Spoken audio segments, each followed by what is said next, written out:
Next is Mr. Batten. Thank you, Claude. I think the key to this was what in a comment that a colleague made at the beginning when they said the resettlement scheme of 40,000 people was just the start, which of course is what we all know. It'll be 40,000, then another 40,000, then another 40,000, then we'll be 4 million, and we'll go up from there.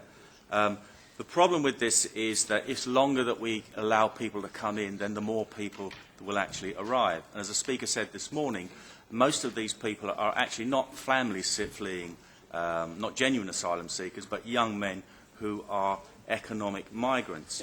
Now, I think there's an alternative strategy. We should all adopt the Australian method, where people are returned to their point of embarkation.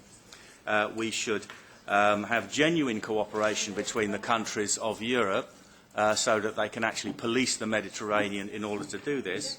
And I think that one thing our national government should do, and the famed EU diplomatic service, is actually start putting diplomatic pressure on countries, very, very wealthy countries, such as the United Arab Emirates, Bahrain, Brunei, Saudi Arabia, to actually take these people, because most of them are actually Muslims, and one would assume that they would, as a first choice, prefer to seek asylum in a country of their own co-religionists.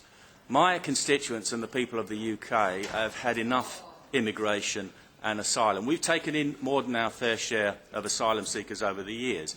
We now have net immigration figures running at about 1 million every 4 years, which requires us to build a city the size of Birmingham in order to accommodate them. This is the reason why our young people now, and everybody who needs a home, is finding it increasingly difficult, if not impossible, to actually rent accommodation or buy accommodation.